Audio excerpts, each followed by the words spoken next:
Hey guys, so today I wanted to do a quick review of a new acquisition, Coast Slayer flashlight. Just recently purchased this and wasn't able to find a lot of online video reviews of this particular light. So just wanted to give you guys some quick highlights and my thoughts on the Coast Slayer 1150 lumen EDC flashlight. So first things first, I'm not really a packaging chunky. Comes in a nice box, but like I said, I don't really care that much about it. It comes with the light, and it comes with a USB cord that plugs in to the end right here. It's USB-C, which is nice. So pretty much everything's converting to that nowadays. But that's really all that comes in the box, an instruction manual and the USB charging cable along with the light itself. One nice thing is after I ordered the light, probably just a few days after I ordered the light, this light has a lifetime warranty on it. So Coast products, they're big on their warranties. And I received an email from Coast with that warranty attached to it. So let's talk about the elephant in the room, the shape of this thing. So obviously it's a flat flashlight. It's relatively small. So it's the size of like a large pocket knife. I'll show you a comparison here in a second. But they've gone with a flat design, which is, in my opinion, really, really nice.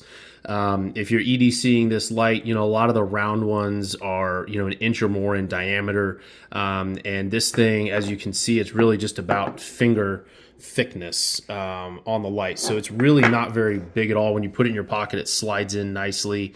And the shape I've found to be very helpful, even just doing little projects and things like that, being able to lay the light down even on a sloped surface and knowing that it's not going to roll away has proven helpful already just in the short amount of time that I've had it. So really big fan of the shape. I didn't know how I was going to feel about the finger detents when I first got the light. But what's nice about it is when you pull it out of your pocket, it helps you quickly locate the buttons and switches on top, which we'll talk about here in just a minute. It does kind of have almost a look and feel of a slide from a semi-automatic pistol. That's kind of the almost the aesthetic that they've gone with for the design. You got these nice grip striations on both sides of the flashlight, which really do make a difference, especially because it is made of metal, right? So it's a solid piece of aluminum, which is really nice. So there's no joints or anything all the way around it. So I think it's going to prove to be pretty durable. But overall, really like the design of it, the shape of it, and I wasn't sure that I was going to. So I really do enjoy the overall shape, the overall size. It's a good compromise of size and power, and so we'll talk about that in just a minute here. So let's talk real quick about what the features of this light are before we get into the actual light itself. So obviously we just talked about the fact that it's the flat design and the benefits of that. It does have the USB-C charging port in the back of the light here. It's opened by just a small tab. See if I can do it one-handed here, which is nice. So USB-C port protected by that small tab there. Pretty easy to gain access to. Easy to charge. It seems to hold a charge for quite a while as well. Haven't had to. I charged it one time when I got it, and I've used it quite a bit over the last week or so, and haven't had to recharge it at all. Haven't noticed any depletion of the battery. So you got your charging port. Again, you've kind of got some hand grip areas here, and then you've got a deep carry pocket clip, which is really nice. So you put this thing in your pocket. The only piece of it that sticks up is just this the little top of it right here, which again is covered. The covered USB port. So really like the deep carry pocket clip, and again the design of it fits well in the hand. So the buttons, as far as an operations perspective, you've got two options here. So you've got your standard on-off switch, which goes through the different cycles of the light, which I'll show you guys here in a minute. And then the bottom switch here is your favorite button, which you can program. Super easy to use. You can see you've got the little heat warning here. So this thing does get warm when you've got the brighter lights on, but nothing too bad. It's not dangerous or anything like that. Another thing that I do find beneficial here, if you notice, The cycle button, the on-off cycle button, actually has a small little dimple in it, which allows you to, when you pull it out of your pocket quickly and, your low light conditions, obviously, you can tell which of these two buttons you've got because of the little dimple in the on-off cycle button. All right, so let's talk about some of the tech specs on this thing. It is IP67 waterproof, so ingress protection is good on this thing against dust, dirt, grime, all that good stuff. And then also the water ingress protection is good from all directions and can be submerged up to one meter of water. I wouldn't want to go scuba diving in it, but if it gets rained on, splashed on, dropped in a puddle, you should be okay with this thing. There's really just not a lot of opportunities because of the design of it being a solid piece of aluminum, really well sealed up here around the bezel, and then at the bottom with the rubber seal at the bottom. So this thing is sealed up nicely, so I don't have any concerns about that. So as far as actual output, so you've got 5 different modes on the light. In flood medium, which is where the cycles begin, 205 lumens, flood high, 380, spotlight's 540 lumens, flood low, which is a really handy setting. It's just a very minor or mild wash of light. So in low light conditions, when you don't want to blow out your retinas, it does really actually help quite a bit. So flood low at 42 lumens is great. And then turbo when you need as much light as possible, 1150 lumens. You can see the run times on here are extraordinary as well. So good little battery in here with a good amount of juice in it. And haven't had any issues. I've had the light for about a week and used it every day for something and haven't noticed any sort of, depletion in the light output. So, I will say the LED on this thing, the LEDs, the light output is not mind-blowing. It's good. For its size, it's excellent.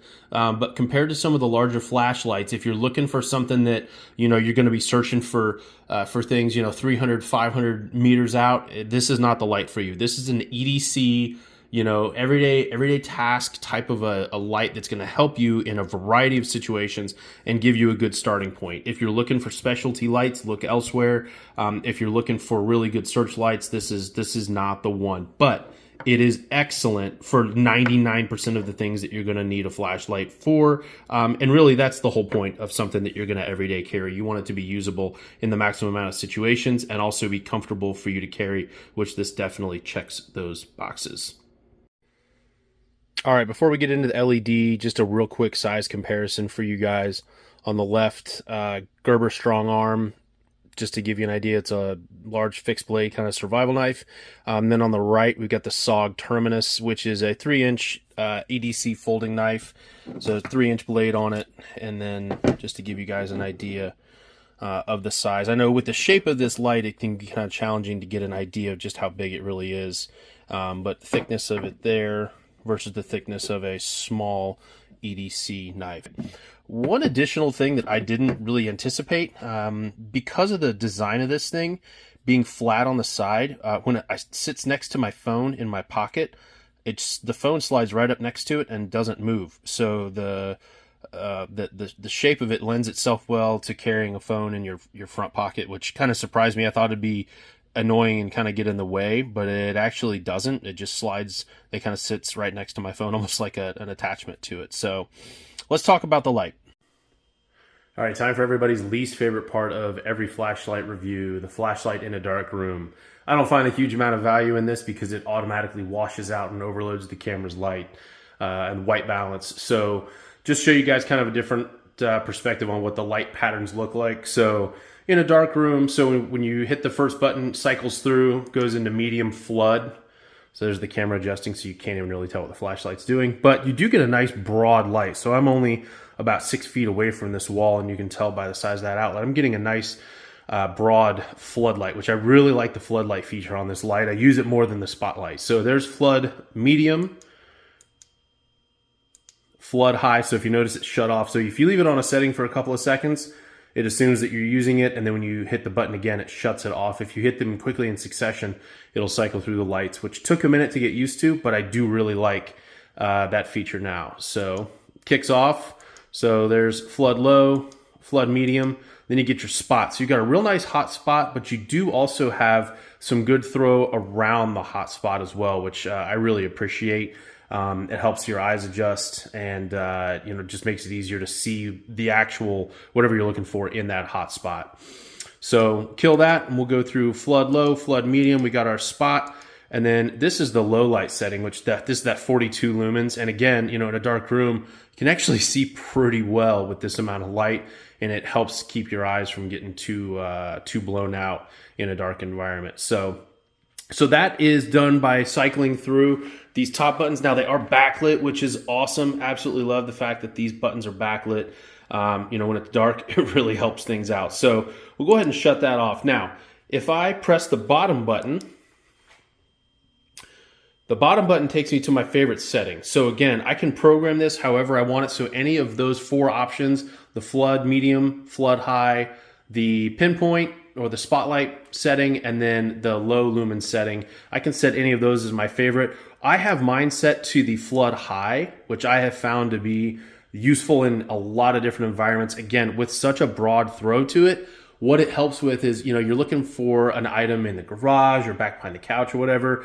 If you get that really white hot spotlight, sometimes it almost makes it hard to focus with a high powered light like this.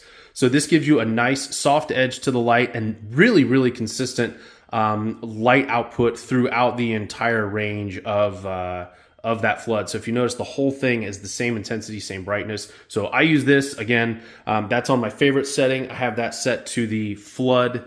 Now, the last option that you have when you're on the top button and you're cycling through your lights, if at any point, if you press and hold, you get turbo mode. So what this does is this actually kicks on the spotlight and the floodlight simultaneously. This is really good because you get, again, you can see nice hot white, hot center, but you also get a nice halo around it as well. All right, so overall impressions on the Coast Slayer. I've really enjoyed carrying this so far. Use it every day. Use it on things I didn't even think I would use it for. Really like the shape. I like the material, that solid piece of aluminum on the outside. The 2-light LED mode has proven way more useful than I thought it would be. The option to be able to have the spotlight or the floodlight just with the click of a button, not having to mess with any sort of a bezel or anything like that, is really nice. The clip is good. Charging is good on it. Seems to hold a charge really well. Overall, just really pleased with this light. I think the biggest thing is I wouldn't go into it expecting this thing to be a face melter. It's not designed for that. It's designed to be useful in a variety of different situations. If you need something that's really got some horsepower to it, carry another light, have another light in a vehicle or in a pack or something like that. But this is something you can carry with you every single day, have accessible to you. So far, I'm really impressed with Coast. Most of their stuff is kind of cheap and plasticky. If you've had any Coast stuff, you know that. They're kind of known as a low entry point item. But this is their attempt, I think, to go up market a little bit. And I think they've done a good job. MSRP on this thing is $90. I don't know if I'd be real happy paying $90 for it. Again, it's not quite to that level. They do typically have deals on their websites though, so I was able to get a deal on it, and I think a fair value for what the light is, the way it's built and what it's capable of. I'm pleased with the value that I got on it. So, all right, guys, hopefully you've enjoyed this and found it helpful, and have a good one.